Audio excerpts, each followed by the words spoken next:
محسن نقوی صاحب نے جو یہ بیان دیا ہے کہ وہ کہتے ہیں کہ یہ جو پورا سیاسی ارینجمنٹ ہے، یہ سسٹم ہے، وہ کام نہیں کر رہا. پہلے تو میں محسن نقوی صاحب کو یاد دلانا چاہتا ہوں کہ وہ اس سسٹم کے وزیر داخلہ ہیں. اس کا مطلب یہ ہے کہ اس سسٹم کے وزیر داخلہ نے اعتراف جرم کر لیا ہے کہ جن لوگوں کو ہم نے مسلط کیا ہے فارم 47 کی بنیاد پر، تو مسلط کرنے والے بھی اور مسلط ہونے والے بھی یہ دونوں ناکام ہو گئے. تو اس کا اعتراف جرم کرنا اچھی بات ہے. تو اس کا طریقہ کیا ہے کہ کسی ٹرک کی بتی کے پیچھے قوم کو لگا دیں یا اپنی اصلاح کریں اور آئین کی جو بھی فریم ورک ہے اس کے مطابق کام کریں. یہ انتظامی یونٹ کی بات، اس پر تو پہلے بہت بحثیں ہوتی رہی ہیں. اس پہ اتفاق بھی ہے قوم میں کہ انتظامی یونٹ کیا چیز ہوتے ہیں. لیکن مسئلہ یہ ہے کہ آپ کسی خاص موقع پر جب اس طرح کی چیز لسانی رنگ میں پیش کرتے ہیں تو اس کے نتیجے میں مسائل پیدا ہوتے ہیں. اب یہ کس سے بات کر رہے ہیں؟ میں نے تو پہلے بھی کہا تھا جس کو یہ کام کروانا ہے وہ ایک ٹیلی فون زرداری صاحب کو کریں، ایک نواز شریف صاحب شہباز شریف صاحب کو کریں، اور ایم کیو ایم کو تو فون کرنے کی بھی ضرورت نہیں ہے.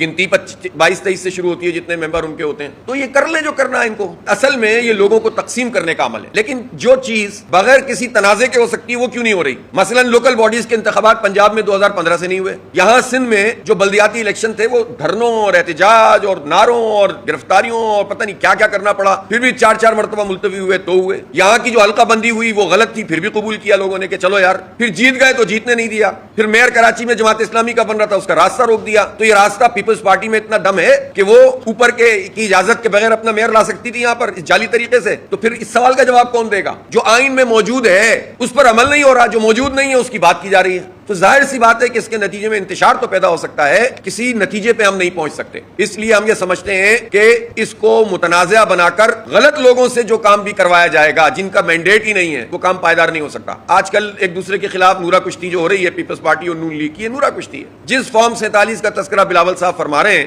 اس فارم 47 کے ایم پی ایز اور ایم این ایز نے زرداری صاحب کو صدر بنایا ہوا ہے. جس فارم 47 کی وہ بات کر رہے ہیں تو ہم فارم 45 جو ہم نے داخل کرائے ہوئے ہیں، اس وقت بہت سارے ٹریبونل ہیں جو کام نہیں کر رہے جن کو کام کرنا چاہیے. اور خود بلاول صاحب فارم 45 ذرا پیش کر دیں اپنے ان 7 سیٹوں کے جو کراچی میں ان کو دی گئی ہیں، تو وہ تو خود فارم 47 کی پیداوار ہیں. جب یہ سارے لوگ اسی سسٹم کو مضبوط کرنے والے ہوتے ہیں تو جب ذرا سی حصے میں کمی آ جاتی ہے تو چیخنا شروع کر دیتے ہیں. میں یہ بھی دیکھ رہا ہوں کہ بعض لوگ ایک مرتبہ پھر یہ بات کرنا شروع کر رہے ہیں کہ پیپلز پارٹی کا اور نون لیگ کا اور پی ٹی آئی کا اور فلاں کا کیا قصور ہے. ان کا قصور یہ ہے کہ کبھی یہ ایوب کو ڈیڈی کہتے ہیں، کبھی یہ یایا کے ساتھ مل کر ملک کو توڑ دیتے ہیں، کبھی یہ قومی اتحاد کا مینڈیٹ تسلیم نہیں کرتے اور مارشل لا لگ جاتا ہے، کبھی یہ کرتے ہیں کہ یہ کراچی کا میئر تسلیم نہیں کرتے اور جعلی میئر لا کے بٹھا دیتے ہیں، اور کبھی یہ 2024 کے انتخاب میں فارم 47 کی بنیاد پر مسلط ہو جاتے ہیں. ان کا کوئی قصور نہیں ہے، ان کو معاف کر دو. بہرحال اب اگر آپ کو احساس ہو گیا ہے تو پھر آپ ریفارمز کریں، آپ متناسب نمائندگی پر انتخابات کروائیں، آپ طے کر لیں کہ جس کو ووٹ ملے گا وہی آئے گا. آپ سیاسی قیدیوں کو رہا کریں، آپ پولیٹیکل وکٹمائزیشن نہ کریں، آپ ذات کی بنیاد کے پر قوم کی تقدیر کے فیصلے نہ کریں، مسئلہ حل ہو جائے گا.